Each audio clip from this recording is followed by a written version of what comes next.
Hello classmates, this is Artie, and I just wanted to welcome you to yes, you did guess it, the Science Center. The St. Louis Science Center is located at 5050 Oakland Ave, St. Louis.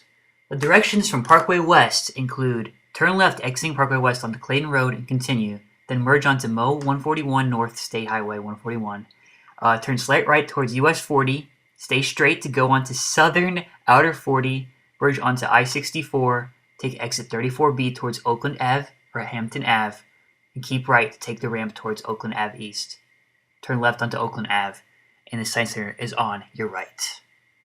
And kids, I'm very sorry if this video lacks quality. My Mac just spazzed out, like my 10-year-old Mac just spazzed out and corrupted my previous video. We see SLU High School across the street from the Science Center. It shares the parking lot. But without further ado, let us get into it. The St. Louis Science Center, officially named so in 1991, boasts upwards of 300,000 square feet of indoor space on 4 different levels. Today, the Science Center is part of and therefore run by the St. Louis Metropolitan Park and Museum District.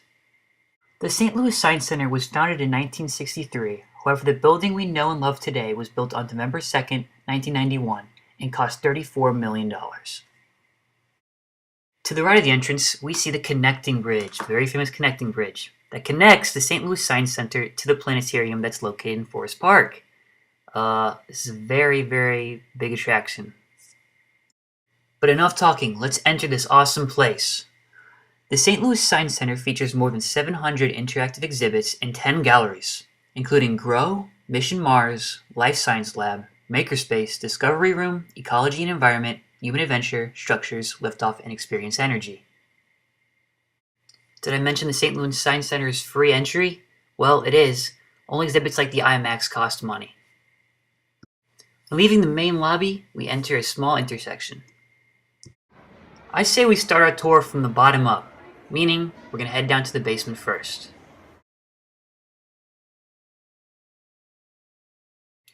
Let's head right down these stairs to begin our tour. Stopping halfway down these stairs, we have a nice view of what the basement has to offer. And here's a nice little view from the corner of the basement. The basement contains exhibits of Ecology's Past, Experience Energy, the Dinosaurs, and the Fossil Prep Lab, without forgetting the Build-A-Bear Workshop. But first, let's head over to the Experience Energy exhibit. Inside the Experience Energy exhibit, or rather gallery, kids and people can learn about the measurement of energy, joules, and just examples of physics and energy in their day-to-day lives that they may not have known existed. Leaving the Experience Energy Gallery and across the hall is a small amphitheater, where discussions and performances regarding basic science take place. Separated by a wall from the amphitheater, we have the Fossil Prep Lab and Dig Site, where kids can learn about fossils and what it takes to be an archaeologist. Directly outside the lab, we have the main foyer of the basement, where the main attraction of the Science Center, the T-Rex, resides. And behind it, the Ecology's Past exhibits, where people can experience the complex nature of our planet, including information about plate tectonics, land life on Earth, sea life on Earth, and also natural disasters and how they form.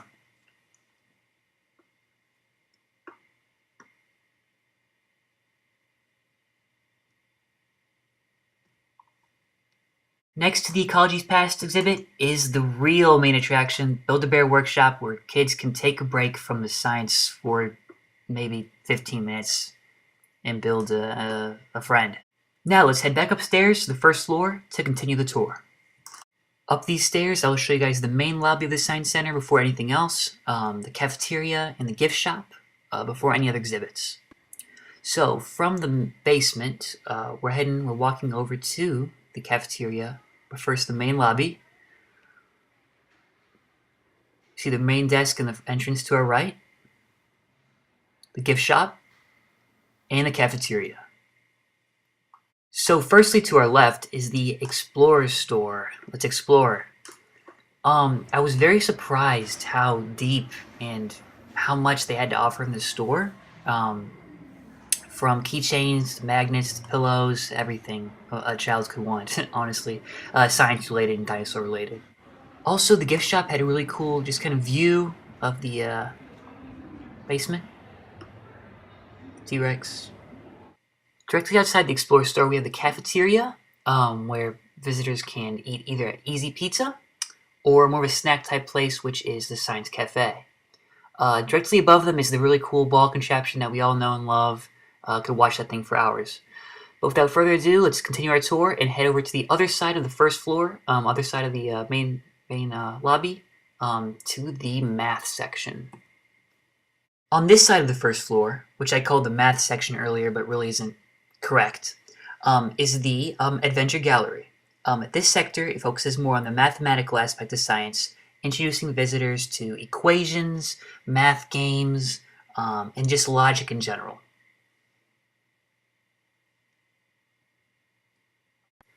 Leaving this gallery, or mathematical gallery I like to call it, we have a nice little view of the amphitheater discussed earlier in the basement. And we also come across a small little exhibit called the Life Science Lab, where visitors and kids can really discover the biological aspects of our Earth, along with the people and animals with it. So guys, that just about sums it up for the first floor interior of the Science Center. I say let's head outside to continue the tour. And just beyond those bright lights gleaming in is the Explorer Dome, right guys? Wrong! The Explorer Dome was taken down in 2013. I know, all good things must come to an end, unfortunately.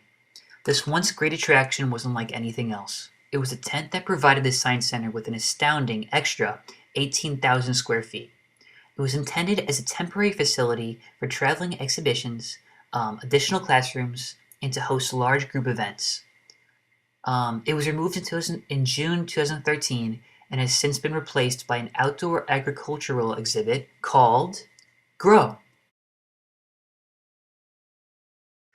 Let us proceed out these doors to explore Grow. This 50,000 square foot area previously used for the Explorer Dome is currently dedicated to teach the journey of food from farm to fork.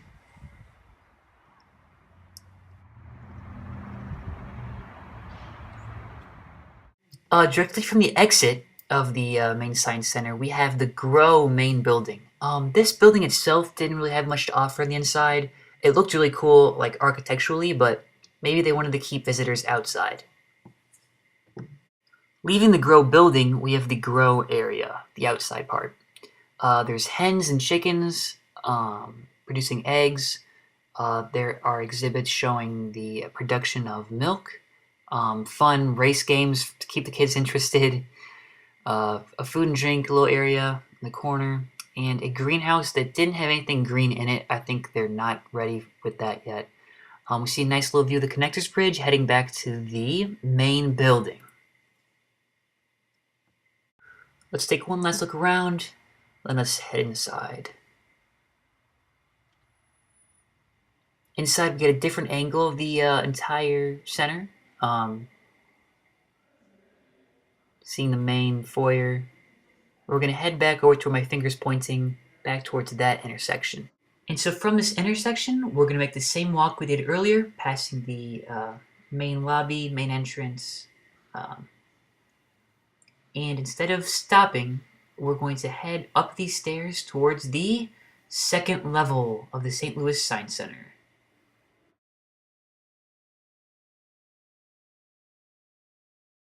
Finishing up these stairs, we are greeted by a nice little walkway. To our left, we have some exhibits.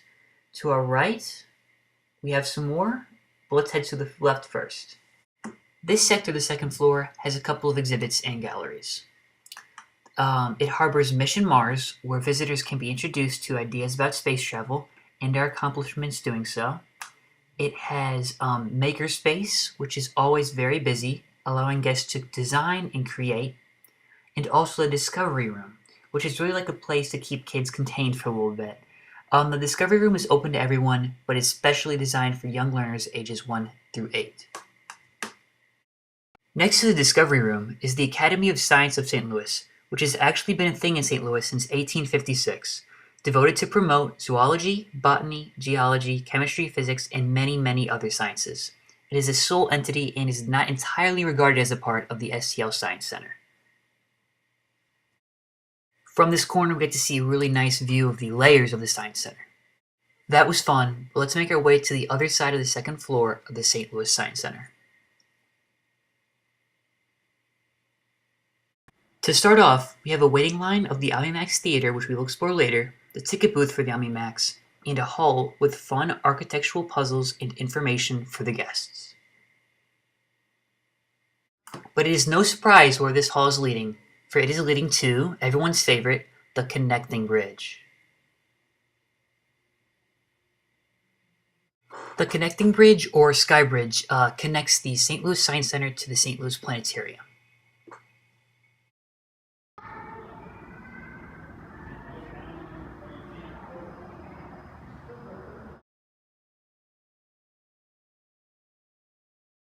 The sky bridge gives guests a really nice view of Highway 40 underneath it. And here's some like glass windows on the ground. Probably took me 5 minutes to get this shot where I had a car underneath. So on the other side of the sky bridge is the planetarium. And here's the entrance to the planetarium. It's really cool in there, but we'll save that for another time. Let's get back to the tour. So let's say goodbye to the sky bridge, head across the other side, and see what else the second floor has to offer in the St. Louis Science Center. Directly off the ramp, which we just came from, we have the Loft, which is a second floor eatery. Really nothing really special up here. Has a little cafe for people to eat at.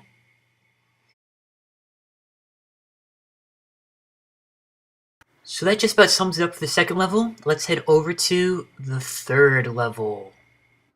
Up these stairs is the third level of the St. Louis Science Center, which holds the beloved OmniMax Theater. Entrance is prohibited using these stairs, but it's for the good of the class, so I took the risk and went up.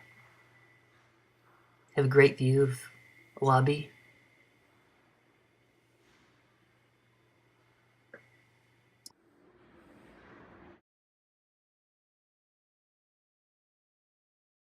At the top of the stairs, we are greeted by a small two-way intersection. To the left, we have some executive offices.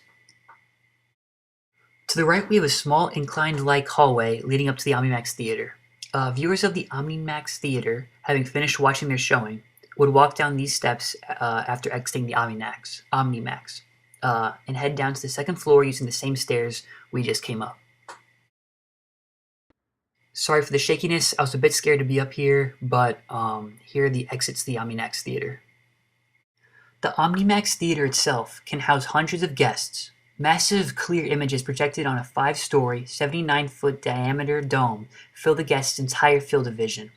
Not to mention it boasts 14,400 watts of surround sound, creating a truly immersive sight and sound experience. It has multiple showings a day of various science films and documentaries. The theater is located at the very top of the St. Louis Science Center, hence the dome on the third floor. That just about finishes it for the third floor of the St. Louis Science Center. Let's head back downstairs to finish up the tour. Having nothing else to show you of either the second floor or first floor, I'll make our way towards the exit. I hope you guys enjoyed this brief tour of the St. Louis Science Center. Sorry I didn't get an interview with anyone. That would have made it a lot more interesting. But anyways, thanks for watching, and I hope I shared some knowledge that was useful. And that was the St. Louis Science Center.